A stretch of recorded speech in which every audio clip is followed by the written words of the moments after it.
اچھا اور جو پوچھا تو انہوں نے حج کے کیا کیا فرائض ہیں؟ حج میں دو چیزیں لازمی ہیں جن کے بغیر حج کا تصور ہی نہیں. یہ شاہ صاحب کے منہ سے نکل گیا کہ مجازن اس کو قرآن نے بیت اللہ کہا ہے. ایک صورت کعبہ ہے، ایک حقیقت کعبہ ہے. صورت کعبہ یہ چار دیواری ہے، حقیقت کعبہ اللہ کی ایک تجلی ہے. اسی لیے 120 رحمتیں ہر لمحے وہاں ہو رہی ہیں. 60 طواف کرنے والوں کو ملتی ہیں، 40 نماز پڑھنے والوں کو، اور 20 صرف ان کو ملتی ہیں جو محبت سے کعبے کو دیکھ رہے ہیں. تو رحمت ہی رحمت ہے. یہ ذہن میں رہے. ایک تو احرام فرض ہے، بغیر احرام کے نہیں ہو. دوسرا بیت اللہ کا طواف، اور آج یعنی 9 تاریخ کو وہاں کے حساب سے عرفات کے میدان میں وقوف کے معنی ٹھہرنا، 10 منٹ کا ہو. اگر داخل نہیں ہوا آج کی تاریخ میں احرام میں، حج نہیں ہوگا. اس کے بعد کچھ چیزیں واجب ہیں، مثلا طواف ہیں 2 حجی پر، یعنی طواف زیارہ بھی اور طواف وداع بھی. عمرہ والے پر طواف وداع نہیں ہے لیکن حاجی پر ہے، اس کو کرنا ہے. تو ایک تو یہ کہ اس نے احرام باندھا ہو میقات سے پہلے. میقات اس جگہ کو کہتے ہیں جہاں کہیں بیرونی سفر کر کے آنے والا اس مقام سے اگر گزرے گا تو احرام کی حالت میں گزرے گا، ورنہ وہ اس کا وہ شمار نہیں ہوگا. تو وہ اس کو یہ 2 چیزیں لازمی، بیت اللہ کا طواف اور وقوف عرفہ. یہ بتا دیجیے گا علامہ صاحب کہ طواف وداع کا جو آپ نے ذکر کیا، طواف زیارت اگر رہ گیا تو کیا کیا جائے، اور اگر طواف وداع رہ گیا تو کیا کیا جائے؟ دونوں میں کوئی فرق ہے؟ جی، طواف وداع رہ جائے گا تو دم ہوگا. طواف زیارہ رہ گیا تو بیوی حلال نہیں رہے گی. یہ ویسے آپ یہ بتا دیں کھل کر، لوگ میں ہے جی نہیں، لوگ سمجھتے نہیں نا یہ کہ یہ بتانا. اگر طواف زیارہ جو حاجی نے وقوف عرفہ کے بعد کرنا ہے، 10ویں تاریخ کو ہم لوگ عید مناتے ہیں، حاجی پر عید نہیں ہوتی. اس دن اس کے 4 کام ہیں. جی. سب سے پہلا کام کہ وہ فجر کے بعد مزدلفہ سے آئے گا مینا، اور جمرائے اولا جس کو کہتے ہیں بڑا جو ہے سب سے، اس پر کنکر 7 مارے گا. اس کے بعد اس نے قربانی کرنی ہے. قربانی کے بعد اس نے بال کٹوانے ہیں یا سر مڈانا. پھر چوتھا کام مکہ مکرمہ آ کر طواف زیارہ کرنا ہے. تو طواف زیارہ اگر نہیں کیا، مثلا عورت ہے اور ایسی حالت میں ہے کہ نہیں کر سکتی، تو انتظار کرے گی، اس کے بغیر نکلے گی نہیں وہاں سے. وہ فلائٹ ہے یا نہیں ہے، نکلنا نہیں ہے اس نے، صحیح، ورنہ اس کا نکاح جو ہے وہ اس کی حالت نہیں رہے گی، یعنی وہ اپنے شوہر پر حلال نہیں ہو. اور اگر یہ لوگ چلے گئے ملک سے، وہاں سے واپس چلے گئے، ملک آ گئے اپنے، واپس جانا ہوگا. پھر واپس جانا ہوگا جی، جب تک کہ طواف جانا. جی میں اپنی تحقیق کیونکہ آپ مجھ سے سینئر ہیں. طواف زیارت تو فرض ہے، انہیں کرنا ہی ہوگا، اور وہ 10 تاریخ کی صبح سے لے کر اور 12 کی عصر تک ہوتا ہے. لیکن طواف وداع یہ حیض والی خواتین سے جو ہے وہ موقوف ہے. اگر طواف وداع وہ نہ کر سکے تو ان پر طواف وداع حیض والی خواتین پہ نہیں ہے. طواف زیارت یہ تو ابھی میں جو پوچھ رہا تھا نا، اب یہ ایک اور سچویشن آئی ہے کہ طواف زیارت تو فرض ہو گیا. اب کسی کی طبیعت ایسی ہوئی یا کوئی تکلیف ہو گئی، وہ طواف زیارت نہ کر پائے. میں کہتا ہوں کہ وہ چلے گئے واپس، اب وہ کیا کریں؟ علامہ صاحب کہتے ہیں کہ وہ تو ہر حال میں کرنا پڑے گا، زندگی بھر اس سے رہے گا. کل دوبارہ حج کرے، یعنی اس کے تعلقات وہ اپنے میاں 1 برس تک تو کم از کم وہ نہیں رکھ سکتے، کیونکہ اب اگلے سال ہی حج آئے گا. تو 1 برس تک تو وہ میاں بیوی والے تعلقات، تو اور کوئی شرعی پیچیدگیاں تو نہیں پیدا اس میں وہ نہیں. اس کے لیے وہ دن نہیں کہیں، اس کو فوراً واپس جانا ہے، وہاں جا کے وہ بھی کرنا ہے، اور پھر اس کو دم. اچھا، یعنی اس کے لیے حج میں دیکھیں نا، یعنی اس کے لیے حج کا آنا ضروری نہیں ہے، دوبارہ جا کر وہ طواف کرنا. بالکل ٹھیک ہے، بالکل صحیح. اچھا، دوسرا سوال ان کا یہ تھا کہ میں آپ سے بھی پوچھوں گا اور ان سے بھی، کہ یہ جو خطبے کا ذکر کیا تھا کہ حج اکبر کے موقع پر 2 خطبے جو انہوں نے فرمایا ہوتے ہیں، اور وہ آپ ذرا وضاحت کر دیں کہ حج اکبر کیا ہے. حج ویسے ہمارے حوالے سے جو حج کے ہم لغوی معنی، اپنے گھر سے مکہ مکرمہ اللہ کے گھر کے لیے نکلنا. ٹھیک ہے، لفظ حج اتنا کہ اپنے گھر سے سفر کر کے اللہ کے گھر مکہ مکرمہ جانے کے لیے سفر جو ہے وہ حج کہلاتا ہے. یہ لغوی معنی. پھر اس میں وہ ارکان شامل ہیں کہ 5 دن ہیں، 5 جگہیں ہیں جن پر وہ ارکان ادا کرنے ہیں. خطبے کا جہاں تک سوال ہے، یہ ایک کہاوت ہمارے ہاں عام ہے کہ عید اگر جمعہ کو آ جائے تو ہمارے ہاں جمعہ بھی عید ہے، اور اس دن عید آ جائے تو ڈبل عید ہو گئی. حج اس دن آ جائے تو اس کو حج اکبر کہتے ہیں. رسول پاک صلی اللہ علیہ وسلم نے جو حج ادا فرمایا تھا وہ 9 تاریخ جمعہ کے دن تھی.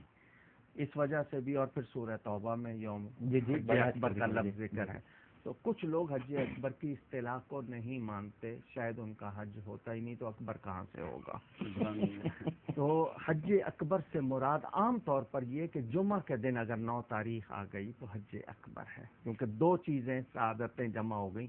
جمعہ بھی عید ہے اور یوم عرفہ بھی عید ہے، تو 2 چیزیں جمع ہو گئیں تو یہ بڑا حج. اور پھر نسبت ہے رسول اللہ صلی اللہ علیہ وسلم کے اس حج سے. ویسے تو دل بدستاور کے حج اکبر است. اگر کسی کا دل جیت لیا ہے تو یہ سب سے بڑا حج ہے. دل فتح کرنا، جو آج کل ہمارے ہاں دل فتح کرنا تو کیا دل توڑے جاتے ہیں.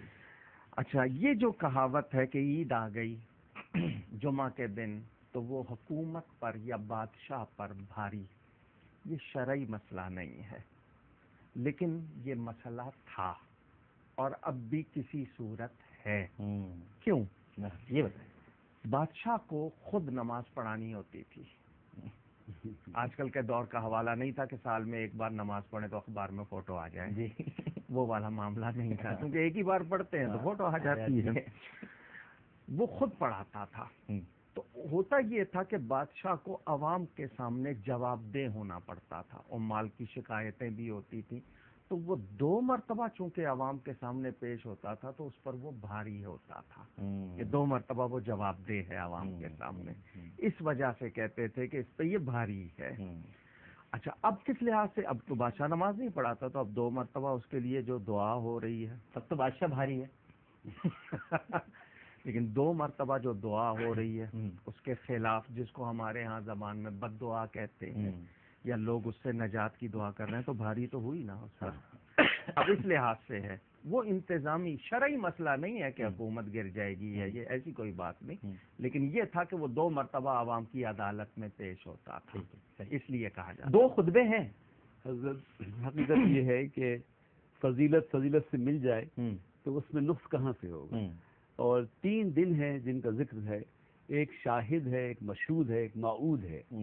شاہد جو ہے وہ جمعے کا دن ہے جو ہماری گواہی دے گا، اور موعود قیامت کا دن ہے، اور مشہود آج عرفات کا دن، عرفے کا دن ہے، جس دن اللہ تعالیٰ اپنے بندوں کو مشاہدہ فرماتا ہے، بلکہ وہ دیکھتا ہے، دکھاتا ہے فرشتوں کو، دیکھو یہ میرے بندے ہیں جو دور دراز سے آئے ہوئے ہیں. اور گریہ اوزاری دوبارہ بتائیے. شاہد، مشہود اور موعود.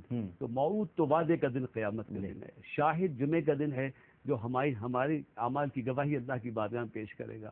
اور مشہود عرفے کا دن ہے جس دن اللہ رب کائنات اپنے بندوں پہ فخر کرتا ہے اور فرشتوں کو دکھاتا ہے کہ دیکھو یہ میرے بندے ہیں جو میری محبت میں اب دور دور سے آئے ہوئے ہیں، اور جس طرح گریہ اوزاری اور اللہ اکبر. اور اگر جمعے کے دن، جمعہ کے دن وہ ہے جو شاہد بھی ہے، اور عرفہ کو مشہود مل جائے جو سرکار نے حج فرمایا، اور قیامت بھی جمعے کو آئے گی. تو یہ اتنی اہمیتیں مل جائیں تو یقین فضیلتیں مل جائیں تو وہ حج اکبر ہوگا اگر جمعے کو ہوگا، جیسا حضرت نے فرمایا. میں شریک گفتگو ہوتا ہوں، کبھی یہ نہ سمجھیے گا کہ کوئی بات اور ہے، بلکہ میں استفادہ کرتا ہوں حضرات سے. تو آپ کے حج اکبر کا لفظ قرآن میں ہو اور کوئی نہ مانے تو شاید اس کی توجہ اس طرح نہیں ہے. اور سب سے بڑی بات یہ ہے کہ جس دن آپ کی توبہ قبول ہو جائے نا، لاکھ سجدوں کی بات کرتے ہو، ایک سجدہ قبول ہو جائے. ہر عمرہ حج ہے اور ہر حج اکبر ہے اگر قبول ہو جائے. لیکن کیونکہ نسبتیں فضیلتیں بڑھاتی ہیں تو جمعے کی نسبت اگر مل جائے، نسبتیں فضیلتیں بڑھاتی ہیں. کیا بات ہے. ان کے جملے کو لے لیجئے، تو جو رمضان کا عمرہ ہے اس کو کیا بات کی. بہت اچھا آپ نے بالکل استنباط کیا. اصل میں فضیلت کا مرکز حضور کی ذات ہے. جس چیز کو حضور سے نسبت ہو گئی وہ فضیلت معلوم ہو گئی. نسبتیں فضیلتیں بڑھاتی ہیں. آپ نے کہا، اور کیا خوبصورت مثال انہوں نے رمضان کے عمرے کی ایک کو ہے. لیکن میں یہ چاہتا تھا اپنی گفتگو میں آپ سے شیئر کرنا چاہتا ہوں کہ اس حج کے اس مقصد کو جو اس میں روحانیت ہے اور جو اللہ تعالیٰ کی محبت ہے، جو جانثاری ہے، اس کو نہ بھلایا جائے. یہ احرام اور اس کی جو شرائط حج میں سے ہے یا نیت ہے وہ تو ہے، لیکن یہ جو کفن پوشی ہے اور دنیا سے بے رغبتی ہے اور اپنی موت کو یاد رکھنا ہے. جب آپ بیت اللہ شریف میں ہوں تو سمجھیں کہ اللہ کے گھر میں ہیں، اور جب عرفات میں ہو تو سمجھیں کہ عرصہ محشر میں ہے. تو اس روحانیت کو اللہ کے واسطے نہ بھولیں. اور جب لوٹے قربانی کرنے کے بعد، اپنی جان قربان کرنے کے بعد، تو کتنے بھی قیمتی کپڑے پہنے، اپنے اندر وہی انسان جو اللہ کی طرف لوٹ چکا ہے اس کو نہ بھلائیں. آج اتنا عظیم دن ہے ڈاکٹر صاحب کہ آج کا سورج تمام عرصے کے مقیم مہمانوں ضیف الرحمان کے گناہ لے کے ڈوبتا ہے.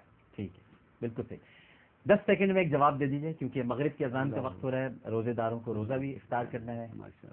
سوال یہ ہے کہ جو انہوں نے پوچھا تھا کہ یہ جو حاجی جب آتے ہیں تو پھر کہتے جی کھانا نہیں کھلایا انہوں نے ہمیں. یہ کوئی ایسی رسم نہیں ہے کہ لوگوں کا ہوتا تھا اہتمام کہ حاجی آ کے لوگوں کو کھانا کھلائے یا اس کو کھانا کھلائے. یہ نہ کوئی رسم ہے نہ شریعت ہے. لوگوں کی محبت ہے کہ ان آنکھوں کو دیکھ لیں جو روضہ رسول اور کعبہ دیکھ کے آئے. جی جی بالکل. حاجی صاحب کو جاتے وقت بھی پھولوں کا انتظار نہیں کرنا چاہیے. جاتے وقت حاجیوں کو لوگوں سے مل کے معافی مانگنا چاہیے، اور جب حاجی واپس آئیں تو لوگوں کو ان سے مل کے دعا کرانی چاہیے. ہاں بالکل ٹھیک ہے، بالکل صحیح. ناظرین کرام یہاں لیتے ہیں ایک چھوٹا سا وقفہ. وقفے کے بعد دوبارہ حاضر ہوں گے. جن لوگوں کا آج روزہ ہے وہ اب افطار کریں، کراچی میں رہنے والے، کیونکہ بقیہ علاقوں میں تو اذان مغرب ہو گئی ہے، لیکن کراچی میں رہنے والے اپنے روزے کو افطار کریں جنہوں نے عرفہ کا روزہ رکھا ہے. ایک وقفہ، وقفے کے بعد دوبارہ حاضر ہوں گے مکرم علی خان کے ساتھ. ایک پروگرام میں بہت شکر گزار ہوں علامہ کوثر نورانی وقاروی صاحب آپ کا، علامہ حمزہ علی قاری صاحب کا. گفتگو میں کہیں کوئی غلطی ہوئی ہو اللہ کی بارگاہ میں توبہ کرتا ہوں، اور آپ کے ذریعے تمام ملت اسلامیہ کو حج اور عید کی مبارکباد پیش. آپ کو بھی بہت بہت مبارک ہو. ایک وقفہ. السلام علیکم ورحمۃ اللہ.